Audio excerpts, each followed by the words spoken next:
بسم اللہ الرحمن الرحیم۔ السلام علیکم، آپ دیکھ رہے ہیں الف نیوز اور میں ہوں آپ کے ساتھ ماجد علی۔ شامل کرتے ہیں پاکستان اور دنیا بھر سے بریکنگ نیوز ہیڈ لائنز۔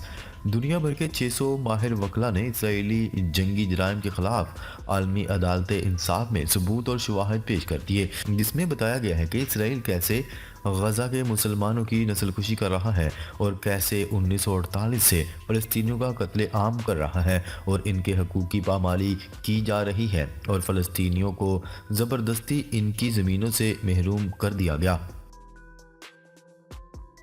خبر کے اگلے حصے میں بات کرتے ہیں۔ اسرائیل نے بھارت سے 1 لاکھ مزدور منگوانا شروع کر دیے۔ فلسطینیوں کو نوکریوں سے نکالنے کے بعد اب بھارتی شہریوں کو اسرائیل میں نوکریوں پر لگایا جا رہا ہے۔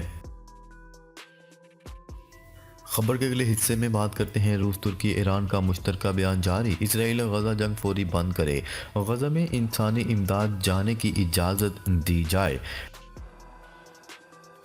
خبر کے اگلے حصے میں بات کرتے ہیں۔ نیٹو نے 1988 کے بعد سب سے بڑی جنگی فوجی مشقوں کا آغاز کر دیا۔ 90,000 نیٹو فوجی ان جنگی مشقوں میں حصہ لے رہے ہیں۔ 50 بحری جہاز، بحری بیڑے اور آبدوزیں ان جنگی مشقوں کا حصہ ہیں۔ 150 سے زائد جنگی ٹینک، 200 سے زائد جنگی جہاز اور 1500 سے زائد فوجی گاڑیاں اور دیگر آلات ان مشترکہ فوجی جنگی مشقوں کا حصہ ہیں۔ روس یوکرین جنگ کے تناظر میں یہ اب تک کا سب سے بڑا ملٹری پاور شو ہے، جس کا ہدف روس چین کو خبردار کرنا اور دنیا پر اپنی دھاک کو برقرار رکھنے کی کوشش ہے۔ دنیا میں رونما ہونے والی تبدیلیاں تیزی سے تیسری عالمی جنگ کی طرف بڑھ رہی ہیں۔ خبر کے اگلے حصے میں بات کرتے ہیں۔ آج عالمی عدالت انصاف اسرائیلی جنگی جرائم کے خلاف فیصلہ سنانے جا رہی ہے۔ اسرائیل کو غزہ جنگ بند کرنے کا حکم دیا جا سکتا ہے۔ اسرائیل پر جنگی جرائم کے ارتکاب پر پابندیاں لگ سکتی ہیں۔ اسرائیلی وزیر اعظم اور دیگر حکام پر پابندیاں اور وارنٹ گرفتاری جاری ہو سکتے ہیں۔ اسرائیل نے پوری دنیا میں یہودی لابیاں متحرک کر رکھی ہیں تاکہ اسرائیل کے خلاف عالمی عدالت انصاف فیصلہ نہ کر سکے۔ اسرائیل سے عالمی عدالت انصاف کے فیصلے کو نہ ماننے کا اعلان بھی متوقع ہے۔ اس سے قبل امریکہ افغانستان عراق میں جنگی جرائم کے ارتکاب کے بارے میں عالمی عدالت انصاف کے فیصلے مسترد کر چکا ہے۔ تاہم پوری دنیا کی نظریں اس وقت عالمی عدالت انصاف پر لگی ہوئی ہیں۔ جنوبی افریقہ نے اسرائیل کے خلاف عالمی عدالت انصاف کا مقدمہ درج کروایا تھا۔ خبر کے اگلے حصے میں بات کرتے ہیں۔ غزہ مجاہدین نے اسرائیلی فوج کا اپاچے ہیلی کاپٹر مار گرایا۔ یہ ہیلی کاپٹر خان یونس علاقے میں بمباری کر رہا تھا۔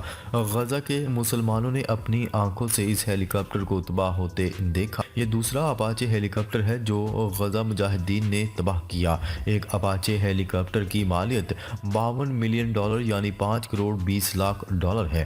مجموعی طور پر اسرائیلی فوج کے 55 جہاز بشمول 9 ہیلی کاپٹروں کے غزہ مجاہدین 111 دنوں میں تباہ کر چکے ہیں، جبکہ باقی اسرائیلی فوج کے مختلف انواع کے ڈرون طیارے ہیں جو تباہ کیے جا چکے ہیں یا ان پر قبضہ کیا گیا ہے۔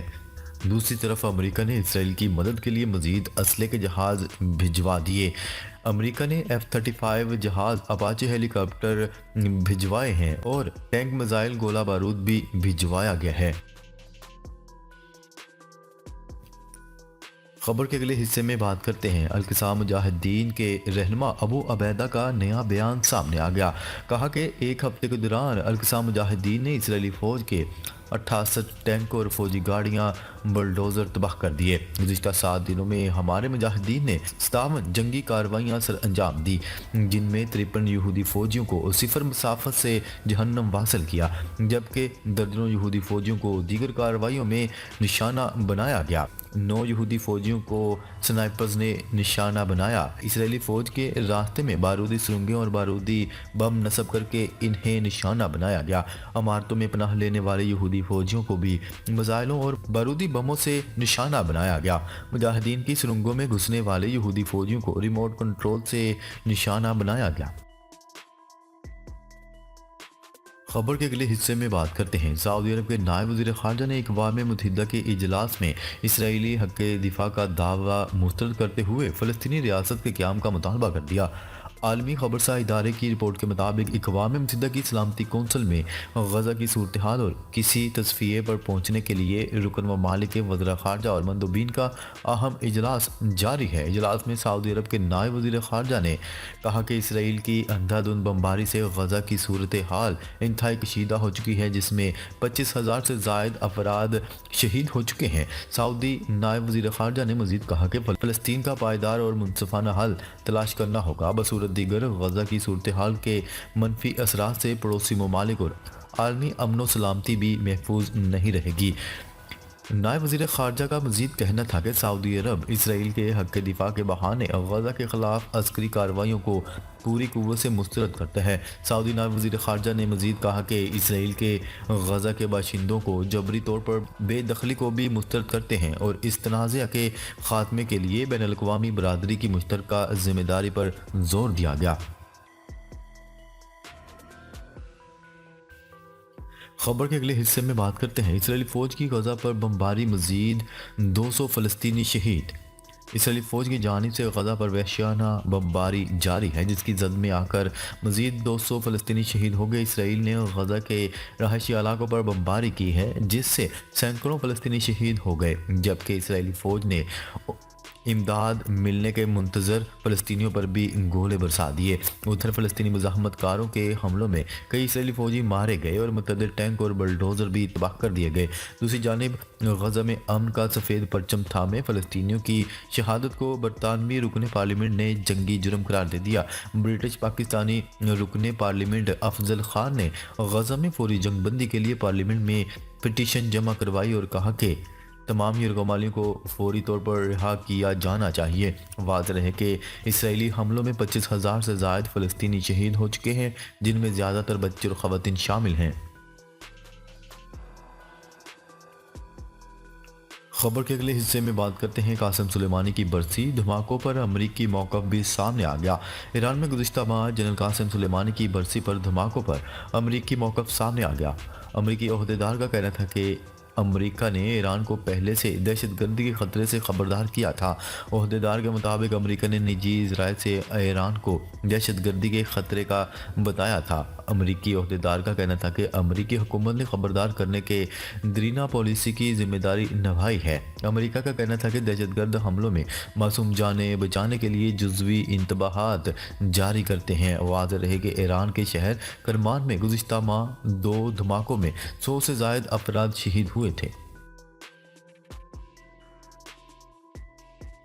خبر کے اگلے حصے میں بات کرتے ہیں اسرائیل غزہ پٹی میں ایک بھی فوجی ہدف حاصل نہیں کر سکا۔ ناروے کے وزیر خارجہ کا کہنا تھا کہ غزہ کی پٹی کی صورتحال زمین پر جہنم سے کم نہیں۔ اوسلو میں عرب ٹی وی کو انٹرویو کے دوران ناروے کے وزیر خارجہ کا کہنا تھا کہ غزہ کی پٹی میں اسرائیل ایک بھی فوجی ہدف حاصل نہیں کر سکا۔ 7 اکتوبر سے اقوام متحدہ کی سلامتی کونسل فالج کا شکار ہو گئی ہے۔ انہوں نے کہا ہے کہ فلسطینی اداروں کی اپنے علاقوں پر مکمل اجارہ داری ہونی چاہیے۔ ناروے کے وزیر خارجہ کا مزید کہنا تھا کہ بحیرہ احمر عبور کرنے والے بحری جہازوں پر حملے باعث تشویش ہیں۔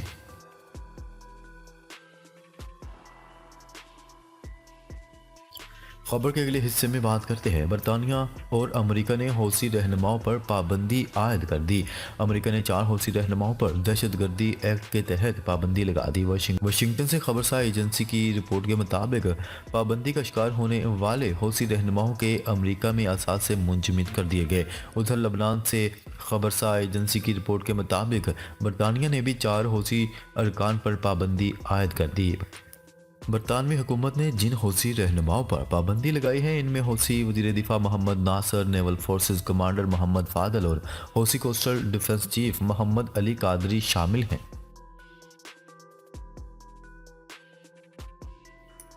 خبر کے اگلے حصے میں بات کرتے ہیں شمالی کوریا کا یکے بعد دیگرے ایک اور اسٹریٹجک کروز میزائل کا کامیاب تجربہ۔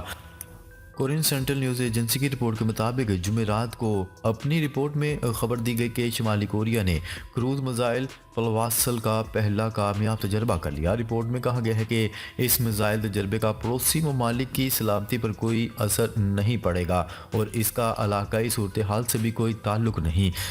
رپورٹ میں مزید بتایا گیا کہ یہ میزائل تجربہ مسلسل اپ ڈیٹ کرنے کے عمل کے تناظر میں انجام دیا گیا اور یہ میزائل سسٹم اور اس سے وابستہ دفاعی سائنسی اداروں کے حسب معمول اور لازمی سرگرمیوں کا حصہ ہے۔